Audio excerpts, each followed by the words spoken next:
سلام و درود خدمت انگلیش وردی های عزیز، همراهان گرامی.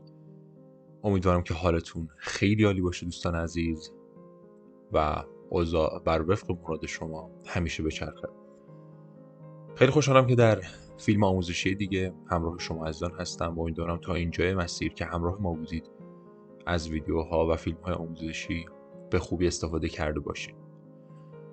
خب دوستان، توی این جلسه همینطور که میدونید میخوایم راجع به صفت و در واقع adjective که یکی از اجزای کلام ما هستش یا part of speech هست به طور کامل با هم دیگه صحبت کنیم. خب شما در وهله اول انواع adjective رو میتونید مشاهده کنید که به چه چیزایی میتونه تقسیم بشه و در ادامه راجع به هر کدوم میخوایم به طور کامل صحبت کنیم. دقت کنید که ما تو این دقایقی که همراه ما در این فیلم آموزشی هستیم تمام مواردی که راجع به صفت هستش رو بهش میپردازیم.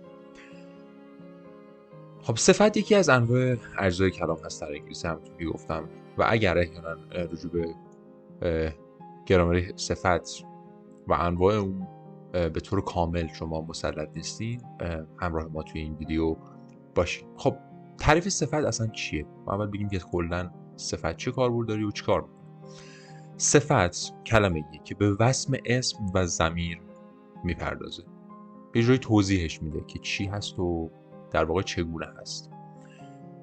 صفت توی انگلیسی انواعی داره که ما به این 8 نوعش میپردازیم. صفت‌های خاص که proper adjective هستش، صفت توصیفی descriptive adjective، صفت کمی quantitative adjective، صفت عددی numeral adjective، صفت اشاره demonstrative adjective و صفت توزیعی که distributive adjective، صفت مالکیت possessive adjective و صفت استفهامی یا سوالی که interrogative adjective هستش. خب اینا انواع صفت ما هستن. بریم برای توضیح اولیش. proper adjective یا صفت‌های خاص. دوستان این صفت‌ها عموماً از بعضی از اسامی مشتق می‌گیرن و همیشه هم ابتدای اونها به حالت کپیتال هستش. مثلا a French student, an Iranian hero, Tehran University. این مثال رو بگیم. Italian and Japanese cars are wonderful. پس همینطور که مشاهده می‌کنید تمام این صفت‌های پراپر یا در واقع خاص در قبل از یک اسم قرار می‌گیرن و به حالت کپیتال هستن. آخرین مثال هم با هم بخونیم. Mexican roads are so amazing to drive on. پس میگه که جاده‌های مکزیکی هم خیلی شگفت انگیزن برای که رانندگی کرد داخلشون. پس اینا به همین سادگی هستن که اینها خودشون برای این اسم دیگر صفت هستن. خب صفت بعدی چی هستش؟ descriptive adjective یا صفات توصیفی. صفات توصیفی چگونگی یا حالت، در واقع کوالیتی یا استیت اشیا یا اشخاص رو مشخص میکنه. مثلا نگاه کنید a great king. دوستان این قسمت همون در واقع بارزترین و رایجترین صفتی است که ما باش سر کار داریم. a great king, a talented mind, a wise girl, a tough road, a black horse و الی آخر. پس اینها به توصیف این اسم ما میپردازن. این کلمات که به پررنگ هم خدمتتون نوشته شدن صفات توصیفی هستند که کیفیت اسم یا عبارت رو مشخص میکنن. خب quantitative adjective یا صفات کمی چی هستن؟ دوستان این دسته به کمیت اسم قبل خود میپردازه. یعنی چی؟ یعنی میتونه حالا کمیت یا میتونه تعداد باشه یا مقدار. و مهمترین این کلمات هم اینا هستن که براتون نوشتم. little مقدار کم، few تعداد کم، much many، some enough، no any، half whole، sufficient several. شما میتونید neither و حتی اعداد هم توی این قسمت اضافه کنید. Neither of them performs well in a match and finally we lost it. یا each of you should be aware of what you're saying. each of you. پس اینها در واقع صفت‌های کمی ما هستش که میتونید مشاهده کنید و قبل از اسامی به کار ببرید. دقت کنید که تمام اینا میتونه قبل از یک اسم یا یک عبارت اسمی یا noun phrase قرار بگیره. numeral adjective به چه حالتی هستن؟ صفات عددی که میتونه معین باشه که تعداد و شمار اشخاص و اشیا و یا ترتیب قرار گرفتن اونها رو بیان کنه. صفات معین چی هستن؟ که definite numbers بهشون میگن. اعداد اصلی یا ترتیبی یا تکثیر هستن. اعداد اصلی 1 2 3 الی آخر. اعداد ترتیبی اوردینال که اینجا اوردینال و کورنیال نامبر بهشون میگن. first second third fourth and الی آخر. و اعداد تکثیر هم که سینگل، دابل، تریبل هستش. صفات نامعین indefinite numbers چیا هستن؟ صفات عددی که غیر معین هستن مثل some، any، few، enough. اینها نامعینن، یعنی دقیقا نمیگن که چند تا چیز یا چند تا شخص وجود داره که با اینها مثالهاش رو براتون زدیم. توی demonstrative adjective ما چه نوع صفاتی رو داریم؟ صفات اشاره برای اشاره به دور و نزدیک به کار میره و خیلی هم خوب ساده هستش. برای مثال شخصی که برای ما مشخصه و هدف صحبت ما از اون مثلا چیزی هستش، میدونیم که میخوایم راجع به چی صحبت کنیم. مثلا نکنید this boy مشخصه، پس میتونیم از this استفاده کنیم.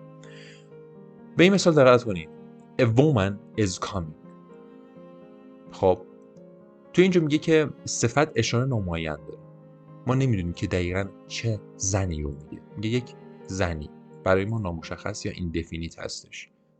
در واقع توی زبان خودمون که میگن نکره. خب توی صفات اشاره که معین و definite هستش چه چیزایی استفاده میکنیم؟ ما از ده هم برای singular یعنی برای مفرد و هم برای جمعش که plural هستش ده استفاده میکنیم. this مفرد، these جمع به معنی این و اینها. that به معنی آن، those آنها. such به معنی چنین چیزی که برای مفرد جمعش یکی. the same و the other استفاده میشه. به چند تا مثال دقت کنید دوستان. I would like to have those gorgeous cars. have those دقت کنید که those هستش، ما اسممون جمع اومده. I will propose her that day. that day یعنی روز از او خواستگاری خواهم کرد. These bananas are so delicious. دقت کنید these با bananas. دقت کنید که کاملا با هم استراکچر همخوانی باید داشته باشه. اگر جمع باشه ما از these استفاده می‌کنیم، نمیتونیم اینجا فرضاً this استفاده بشه. بیایم مثال پایین‌تر. This pen is thicker than that blue one. این خودکار ضخیم‌تر از اون آبی هستش. پس این اشاره به یک خودکاری داره انجام میده. صفات ملکی یا possessive adjective. این صفات در واقع مالکیت و تعلقات شخص یا چیزی رو نسبت به شخص و دیگری یا شخص یا چیز دیگری نشون میده. اینا رو حتما باید به حافظتون بسپارید. my، your، his or her که ایتس هم برای اشیا استفاده میشه. our، your و their که میشه مال من، مال تو، مال او، مال ما، مال شما و مال آنها. خب his car. his car یعنی ماشین او. پس قبل از یک در واقع اسم میاد. حالا توی جمله my teacher is the best of all. دبیر من بهترین معلم هاست. my teacher. our team is really perfect. میایم مثال پایین‌تر. This is my mistake. I don't have to be here. This is my mistake. بریم سراغ این مثال. His feeling about being in top 5 would be perfect. His feeling about being in top 5. دقت کنید که این نهاد ما هستش که میگه احساس اون که میخواد جزو 5 تا برتر باشه محشره. Her opinion is also useful for all students. His, her opinion.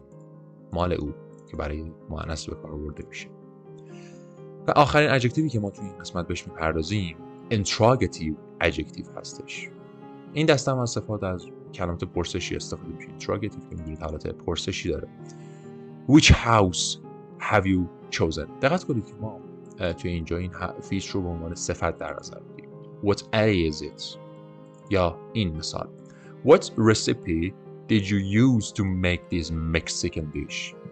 چه از دستور غذایی استفاده می‌کنی که این غذای مکزیکی رو درست می‌کنی؟ پس دقت کنید که این interrogative question ها یا WH question ها به عنوان صفت کار برده میشه. یک مثال دیگه بخونیم.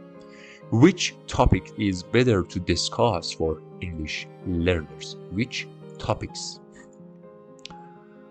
خب به همین سادگی دوستان، اگر هر قسمتی رو مشکل داشتید بهتون پیشنهاد میکنم که ویدیو رو دوباره برگردید و یک بار دیگه مشاهده بفرمایید و احیانا اگر سوالی یا ابهامی هست حتما بپرسید.